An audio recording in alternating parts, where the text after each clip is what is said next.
All right. Welcome to Thursday, everybody. I'm running very slow today. My brain is discombobulated. I got a bug flying in my helmet. Welcome to summer cold season. Oh my God, the allergies are just off the charts here in Houston right now. The pollen is high for grass, tree, everything. And everybody has just been sneezing and hacking and chest infection, sinus infection, everything. My whole family's got it. Everybody that I've interacted with over the last few days has it. Kidding, that's what's going on in the air. Anyway, I'm headed back out for a work commute on the filthy 500. This thing has not seen a bath since my Maryland trip. So it's got all the road grime from the country across its rear tire. It's still looking quite good for 3,300 miles, 3,400 miles or so on it. It's just barely starting to get a little squaring there. I don't know if that shows up on camera, but yeah, good long wearing tires. I like these things. They're good. Michelin Road 5, Road 6, Road 5 on the front, Road 6 on the back. The Road 5 on the front, I think it's probably got about 5,000 or 6,000 miles more than that one. I have to look back at my records, but anyway, bike is sitting at 25,466 plus a few miles now because my minus 6.25% speedometer discrepancy and odometer, of course. Anywho, let's go. Don't know what I'm going to talk about today. I'm not really in a vlogging mood, but we'll see what manages to diarrhea out of my face.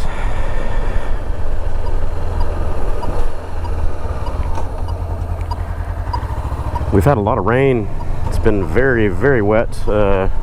Crazy storms, just 2 or 3 a week, it seems like, for the last month or more here in Houston. It's been very wet. You can tell by all the very green yards.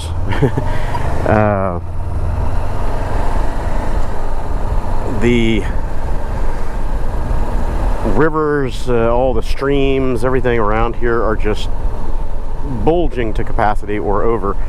The northern part of Houston has been getting hit worse than we have over here in Katy, but we've had our fair share. A lot of localized street flooding, and the winds have been pretty crazy, blowing trees down and fences and everything. We've had a storm that rolled through, what was it, yesterday, maybe Tuesday.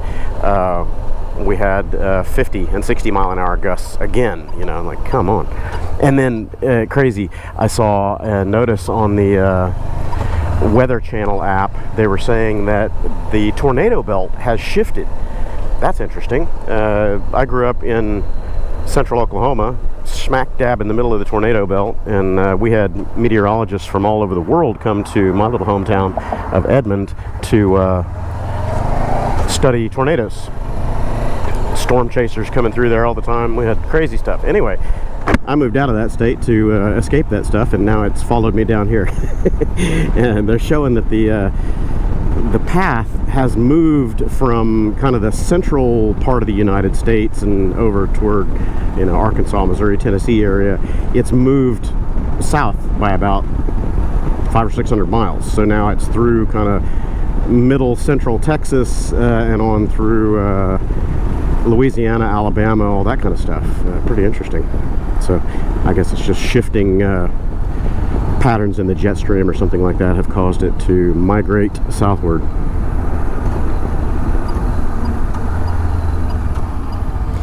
But I can testify that it is definitely here. There's no doubt about it. We're getting hammered with stuff that just should not happen in Houston. We get hurricanes. We're used to hurricanes, but tornadoes just popping up out of nowhere, that's a new thing down here.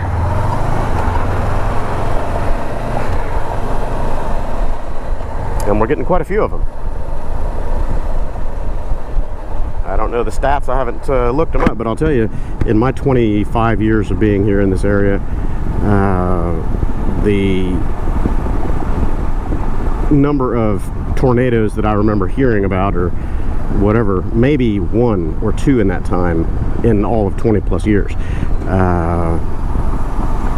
And now suddenly we've got 3, 4, 5, I think, that have officially touched down in just the last couple weeks. Crazy. The times are a-changing. So I've been trying to edit a few videos and get some stuff done from the Life of Birch trip, and also from my recent Memorial Weekend trip with the boys out at Martin Dies Jr. Park, moto camping weekend. Yeah, I'm a little jealous, man. I am too. Watch your head. Hold it there. One more push. Done.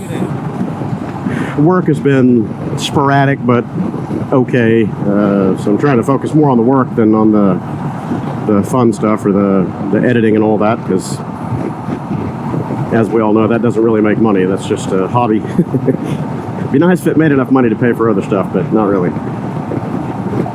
So trying to put those out there, give some sense of continuity before I delve into my next projects. I've got a few pending deals that I need to do. A couple are going to be on this bike, one on the Rebel, and some other stuff, product installs and reviews. And I'm itching to get out for another moto camp. I don't know where or when that's going to be. Maybe I'll just do a 2 or 3 day weekend or somewhere relatively close. I don't know if it'll be a group meet or if I'll put the feelers out there, see if anyone else wants to join in. Probably won't be a big production of anything, just, you know, sitting around and hanging out, unplugging and decompressing.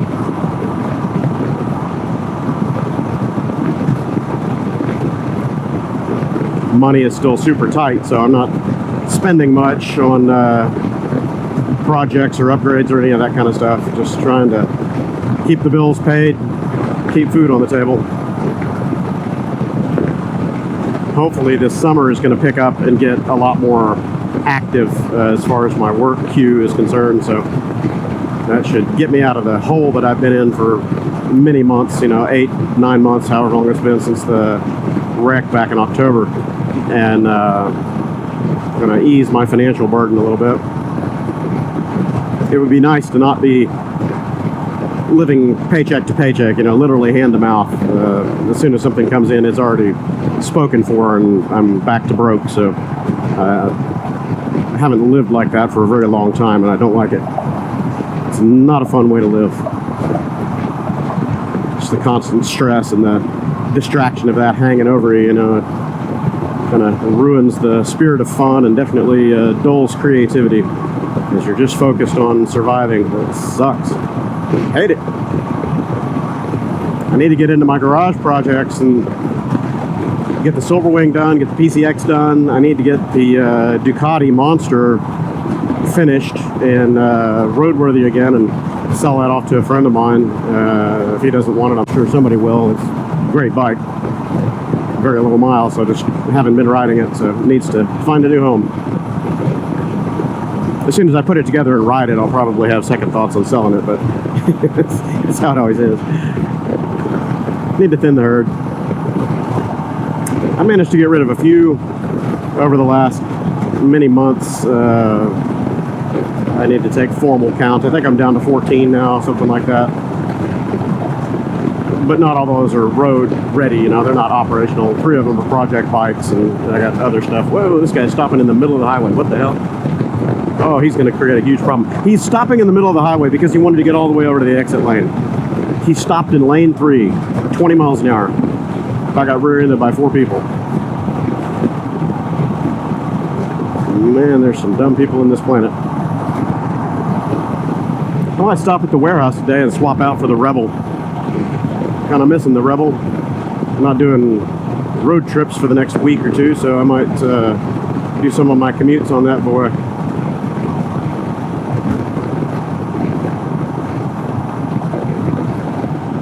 My back and shoulders are still pretty much the same, you know, not a lot of improvement or change. So I can tolerate the Rebel for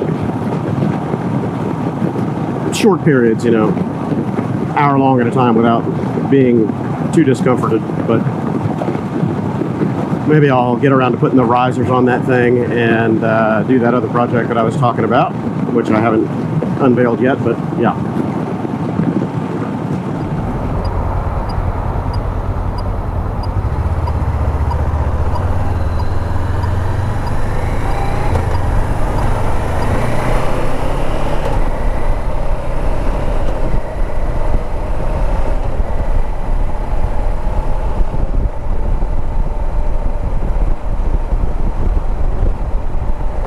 my favorite breakfast place over here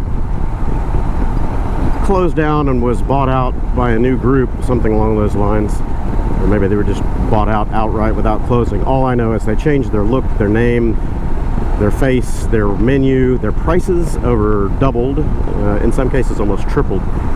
So I don't go over there anymore. It used to be World Catering and Bakery, and now it's, I have no idea what. But yeah, not palatable anymore as far as a cost issue, because just a basic breakfast over there is 22, 24 bucks, something like that. My buddy and a couple of friends went in there for breakfast one morning, and just the three of them, breakfast was like $78. What? I don't think so. That wasn't caviar and filet mignon. That was just, you know, regular old breakfast. I've had a $70 breakfast before. It's pretty good, but you're paying for something else. It's a totally different, totally different food, totally different quality, different experience.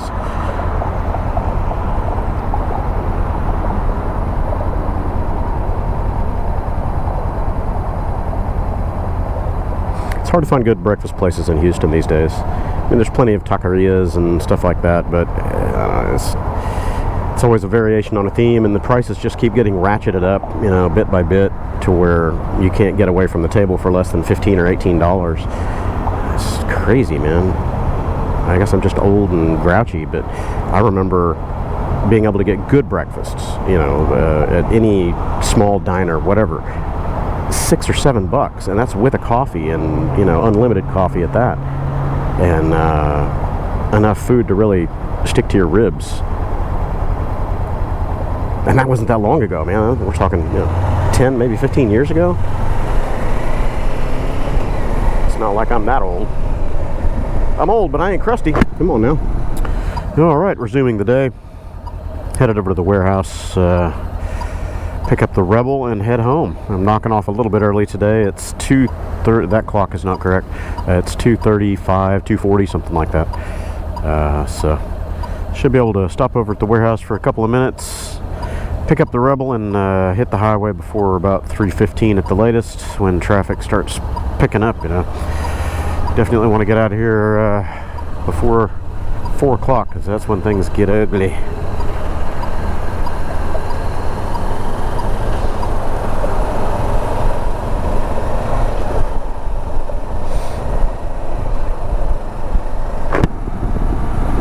Feels pretty good out here today. It's warm, you know, 94, I think, 93, 94, but it's not terribly humid, and it's pretty tolerable out here. I'm kind of liking it.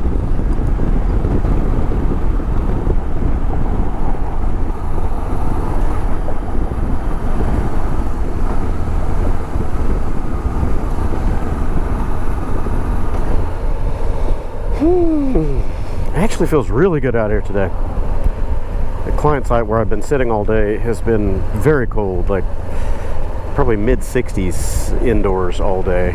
And normally I like the cold, but I was just feeling a little bit chilled to the bone, so stepping out here in this 90-degree, not terribly humid air feels pretty good.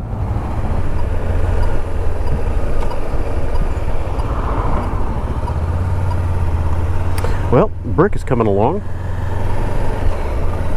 don't know if I'm going to do the whole thing in brick or if just that front edge. It's weird looking. Ugh. Can't tell. Still have a torn down transformer and everything there. I know that my warehouse was without power for quite a while. I came up here after that big storm, and there was no power here for several days. I don't know how long that lasted, but I came back a week or so later and it was on, so yeah, whatever. Anywho, I've arrived here. I'm gonna swap the bikes, say hi to my neighbor here. He's got a package that he picked up off of my porch last week that was from Dino. Dino sent me a bunch of parts for the PCX 150. He sold his 2015 or 16 PCX 150 and had a bunch of factory fresh parts that were sitting in his garage, and said, "Hey man, you want these?" Sure, thanks Dino. So I'll grab that box and head on home in the blazing sun before the traffic gets here. All right, well, that was a fail. I pulled the Rebel out of the garage, rolled the 500X in there, checked the tire pressures on the Rebel, got ready to ride away, and turned the key, and zilch. I mean, nothing. The lights don't even come on. It's been sitting too long, and the battery has discharged itself. I'm not very happy about that, because that was a new Noco Z14 or whatever the group is. It's a big battery, but anyway, yeah, it's dead. It's flat as a pancake. So I need to bring a charger over here. I've taken all my chargers home, or loaned them out to other people, and haven't gotten them back. So I need to snag a couple of little trickle chargers from the garage at home and bring them here and charge up the battery on the Rebel so I can ride it again. It's been sitting too long. Anywho, wasn't a complete loss. I met with my neighbor and picked up that box that Dino shipped to me last week, I guess it was. Maybe the week before. I don't know. Time's going by fast here. So yeah, commuting back home on the 500X. Could be worse. Woo, it's getting hot though, especially in front of my warehouse where the sun just beats down on it in the afternoons. Oh my lord, it's hot over there. Oh man, I'm tired today. Head and chest infection is just wearing me down. If the mosquitoes aren't really flying tonight, I think I might just lay out in a hammock for a couple of hours, but I don't really want to be out there right now in the blazing sun. Wow, they lost a bunch of their signs over here during those high winds. This was the area, it was just ripping like 100 plus mile an hour winds ripping through here. I never did see the highest official recorded wind speed, but there were several spots saying that it had to have been in excess of 120 just based on the damage. We were getting 85 to 90 mile an hour winds there at my house in Katy, and just like 2 miles north of me and straight down this I-10 corridor is where it just plowed through all the way up to 290.